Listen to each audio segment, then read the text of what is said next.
Assalamualaikum dan salam sejahtera. Untuk kali ini, kumpulan kami telah tertarik untuk mengkaji mengenai isu-isu yang terdapat di dalam syarikat Top Glove. Syarikat Top Glove merupakan pengeluar sarung tangan yang utama di Malaysia dan ini telah menyebabkan keuntungan syarikat Top Glove melonjak dengan cepat sewaktu musim pandemik COVID-19 ini kerana terdapat permintaan yang tinggi dari pelbagai jabatan yang memerlukan sarung tangan. Akan tetapi, syarikat Top Glove telah terpalit dengan peningkatan kes COVID-19 dalam kalangan pekerjanya dengan jumlah kes yang sangat tinggi. Syarikat Top Glove menjadi bolan hangat oleh masyarakat kerana terpalit dengan pelbagai isu yang negatif yang memberi kesan kepada ekonomi dan nama baik negara Malaysia. Assalamualaikum dan salam sejahtera. Saya Maisara Ibrahim dan saya akan menerangkan mengenai isu yang pertama iaitu mengkaji kesan COVID-19 dan vaksinasi terhadap prestasi syarikat Top Glove Corporation Berhad. Berdasar laporan kewangan tahunan syarikat Top Glove Corporation Berhad, didapati bahawa keuntungan bersih mengalami kemerosotan sebanyak RM69.90. Penurunan ini berlaku akibat peningkatan kes COVID-19 dalam kalangan pekerja kilang syarikat Top Glove. Hal ini juga telah memberi sentimen yang negatif terhadap pelabur luar. Berikutan sebanyak 28 kilang telah ditutup di daerah kilang akibat daripada penularan kes COVID-19 ini. Selain itu, penerusan operasi kilang tanpa memikirkan keselamatan pekerja juga menyebabkan pelabur memilih untuk tidak melakukan pelaburan di dalam syarikat Top Glove. Syarikat Top Glove juga dianggap hanya mementingkan keuntungan semata-mata kerana tidak menyediakan fasiliti yang terbaik dan secukupnya kepada pekerja mereka seperti menyediakan tempat tinggal yang selesa serta tidak memberi suntikan vaksin kepada setiap pekerjanya. Walaupun terpalit dengan isu kes COVID-19 yang tinggi dalam kalangan pekerja ini, syarikat Top Glove Corporation Berhad telah dapat meningkatkan keuntungan syarikatnya daripada RM368 juta pada tahun 2019 kepada RM1,788 juta 80 sen pada tahun 2020. Top Glove juga telah menunjukkan prestasi yang cemerlang pada tahun 2020 berbanding tahun 2019. Pandemik COVID-19 menjadi salah satu punca kepada kemerosotan prestasi syarikat Top Glove. Pasaran saham di Bursa Saham Bursa Malaysia juga turut jatuh semasa pandemik tatkala para pelabur pula menjual sekuriti kerana jangkaan kesan ekonomi berikutan pandemik virus ini yang dijaga kekal sebegitu sehingga Jun 2020. Seterusnya, pada 11 Februari 2021 pula telah dilaporkan bahawa produk domestik kasar KDNK Malaysia telah menyusut sebanyak 3.4% pada suku keempat tahun 2020. Berdasarkan laporan daripada Muhammad Zaki Zaiduddin 2021, pendapatan jualan syarikat Top Glove yang merupakan syarikat sarung tangan terbesar dunia itu juga meningkat 2 kali ganda kepada RM16.41 bilion berbanding RM7.24 bilion pada tahun 2020. Seterusnya, berdasarkan penelitian yang telah dibuat, Top Glove menyimpulkan bahawa prestasi kewangan tahunannya yang bertambah baik pada pertengahan tahun 2020 disebabkan permintaan sarung tangan yang tinggi semasa musim COVID-19. Penularan COVID-19 telah memberikan kesan negatif dan positif kepada saham syarikat Top Glove. Kesan negatif berlaku apabila saham syarikat Top Glove pada 14 Disember sebanyak 5.7% lalu jatuh ke paras terendah sejak 3 bulan sebelumnya iaitu September, Oktober dan November pada tahun 2019. Ini disebabkan oleh kes-kes COVID-19 mula dikesan di asrama buruh Top Glove di Kelang lalu membawa kepada tindakan perintah kawalan pergerakan diperketatkan di kawasan asrama tersebut. Kesan positif pula apabila saham mencecah RM28.14 disebabkan oleh permintaan yang tinggi dalam Malaysia dan global kerana banyak sektor dan industri yang memerlukan sarung tangan. Sebagai cadangan untuk menjadikan Top Glove lebih maju, pihak pengurusan perlulah memberi perhatian yang lebih terhadap panduan prosedur operasi standard yang telah ditetapkan oleh pihak berkuasa. Seterusnya, Top Glove harus meningkatkan tahap kebersihan kediaman kilang bagi memastikan setiap kotak sarung tangan yang dikeluarkan bebas daripada kuman agar usaha yang holistik ini dapat menarik minat pelabur domestik dan antarabangsa.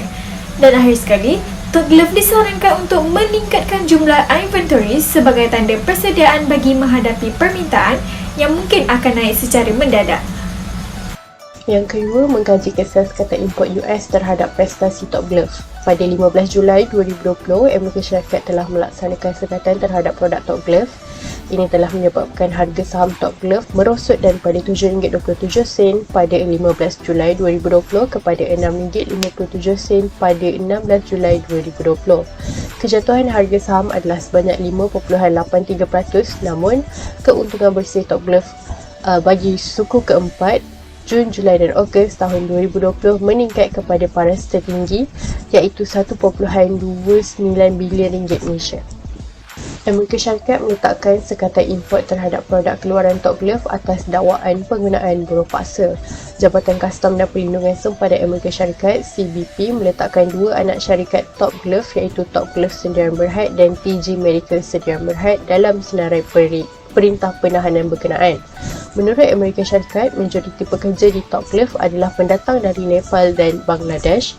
Ramai antara mereka yang terpaksa membayar yuran yang tinggi kepada ejen pengambilan untuk mendapatkan pekerjaan mereka, menyebabkan mereka terdedah kepada ikatan hutang. Pekerja telah mendakwa mereka ditempatkan bekerja selama 12 jam, shift 6 hari seminggu, bayaran yang sangat rendah dan tinggal di asrama kosong yang dikongsi oleh lebih daripada 20 orang pekerja. Isu ini telah menyebabkan harga saham menurun pada ketika itu. Walaupun saham Top Glove ketika itu menurun, tetapi penurunan ini tidak kekal atau menurun secara mendadak. Saham Top Glove pada suku keempat Jun, Julai dan Ogos tahun 2020 mencatatkan harga saham yang tinggi 3 bulan berturut-turut iaitu RM5.69, RM8.80 dan RM9.47. 57,000 pemegang saham awam Top Glove mendapat durai runtuh apabila syarikat mengumumkan dividen akhir sebanyak 8.5 sen, membabitkan bayaran lebih kurang RM691.8 juta, manakala dividen tahun keuangan 2020 mencecah kepada 11.8 sen sesaham, membabitkan jumlah bayaran sebanyak kira-kira RM961.2 juta. Lonjakan ini didorong dengan permintaan sarung tangan getah yang tinggi disebabkan pandemik COVID-19 dengan pertambahan daripada RM4.8 bilion yang dicatatkan pada tahun keuangan 2019 kepada RM7.23 bilion pada tahun 2020. Perintah larangan import dari Amerika Syarikat mengakibatkan harga saham Top Glove merosot daripada RM7.27 pada 15 Julai kepada RM6.57 pada 16 Julai 2020. Namun, prestasi syarikat ketika itu tidak terlalu terkesan kerana permintaan sarung tangan yang tinggi akibat penularan COVID-19 di negara selain Amerika Syarikat seperti dari Asia, Eropah Barat dan Eropah Timur. Top Glove berkata ia telah memaklumkan kepada agensi Amerika Syarikat bahawa ia telah memperbaiki semua petunjuk buruh paksa yang ditemui seperti menaik taraf kemudahan asrama untuk pekerja asing. Disebabkan isu kebajikan buruh amat dititik beratkan oleh pengguna dan mereka tidak mahu bekerjasama dengan syarikat yang mengeksploitasi pekerjanya, Top Glove perlu lebih berhati-hati dan kerap menjalankan penilaian secara berkala atas kepuasan pekerja terhadap gaji, beban kerja dan asrama mereka. Seterusnya, saya Nurul Atika binti Muhammad Ali akan menerangkan isu yang berkaitan dengan tajuk risiko dan pulangan. Isu risiko dan pulangan mengkaji pelaburan teknologi terhadap Top Glove. Pada November 2020, Malaysia telah dikejutkan dengan lonjakan kes positif COVID-19 yang diakibatkan dari kluster teratai di Jalan Teratai di Meru. Kluster ini telah melibatkan pekerja Top Glove seramai 17 orang. Hal ini telah menyebabkan berlakunya masalah kekurangan tenaga kerja atau pekerja manual yang perlu diatasi oleh syarikat Top Glove secepat mungkin. Oleh itu, Top Glove telah melakukan pelaburan dalam teknologi, menggabungkan kecerdasan buatan AI dan automasi proses robotik bagi mengurangkan pergantungan kepada buruh manual dan membolehkan pekerjanya bekerja dengan lebih cekap. Top Glove melabur untuk teknologi adalah bagi mengoptimasikan lagi barisan pengeluarannya serta menangani masalah kekurangan bilangan pekerja. Pelaburan yang dilakukan oleh Top Glove telah menyebabkan berlaku pengurangan kos yang ketara setelah menggunakan teknologi berbanding dengan penggunaan buruh manual. Top Glove akan membina 1 atau 2 kilang pada setiap tahun. Dan setiap kilang yang dibinanya, Top Glove akan melabur sebanyak 10 juta bagi teknologi IR 4.0. Pada 22 Ogos 2019, Top Glove mempunyai sebanyak 42 kilang dan mempunyai 682 barisan pengeluaran sarung tangan, dan kapasiti pengeluaran yang dikeluarkan oleh Top Glove adalah sebanyak 63.9 bilion keping.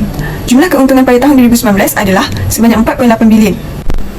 Pada 9 Disember 2020, jumlah kilang Top Glove telah bertambah sebanyak 5 kilang dan barisan pengeluaran telah bertambah sebanyak 68 barisan pengeluaran, menjadikan barisan pengeluaran sarung tangan Top Glove sebanyak 750 dan kapasiti pengeluaran sarung tangan adalah sebanyak 90 bilion keping. Jumlah keuntungan yang diperoleh pada 2020 adalah sebanyak 7.24 bilion. meningkat daripada tahun 2019. Telah banyak peningkatan yang ketara dengan pelaburan teknologi yang dilakukan oleh Top Glove. Pada 10 Januari 2020, jumlah kilang Top Glove adalah sebanyak 48 kilang serta mempunyai 812 barisan pengeluaran sarung tangan. Top Glove mengawal keuntungan sebanyak 16.36 bilion dengan kapasiti pengeluaran sebanyak 100 bilion keping. Pelaburan yang dilakukan oleh Top Glove setiap tahunnya dalam teknologi sebanyak 10 juta telah menyebabkan Top Glove mengawal keuntungan yang tinggi pada setiap tahun. Syarikat Top Glove berani mengambil risiko untuk menabur dalam teknologi, iaitu sebanyak RM10 juta dilaburkan dalam teknologi RM4.0. Hal ini kerana mereka mengetahui pelaburan yang tinggi akan memberi pulangan yang besar kepada keuntungan syarikat. Oleh itu, dengan mengekalkan pelaburan sedia ada adalah cara terbaik bagi mendapatkan pulangan yang tinggi, serta Top Glove boleh melakukan pembangunan dan penyelidikan dalam teknologi agar dapat menggunakan teknologi yang lebih canggih untuk kilangnya. Assalamualaikum dan salam sejahtera. Saya Mardia Fazli dan saya akan meneruskan perbincangan dengan prestasi syarikat. Pada mesyuarat pemegang saham tahunan syarikat, kami mendapati Top Glove menghadapi cabaran ekonomi yang timbul akibat wabak COVID-19 yang semakin parah. Namun begitu, apabila kami menganalisis prestasi kewangan syarikat, kami mendapati bahawa Top Glove telah mencatat keuntungan yang luar biasa pada tahun 2021. Rajah menunjukkan bahawa syarikat Top Glove telah mendapat keuntungan bersih sebanyak 16.36 bilion berbanding tahun sebelumnya, iaitu 7.24 bilion sahaja. Top Glove berkata peningkatan ini berlaku kerana pertumbuhan permintaan teramat tinggi terutamanya di Asia, Eropah Barat dan Eropah Timur. Syarikat Top Glove menunjukkan prestasi yang baik apabila syarikat dapat meningkatkan keuntungan pada setiap tahun.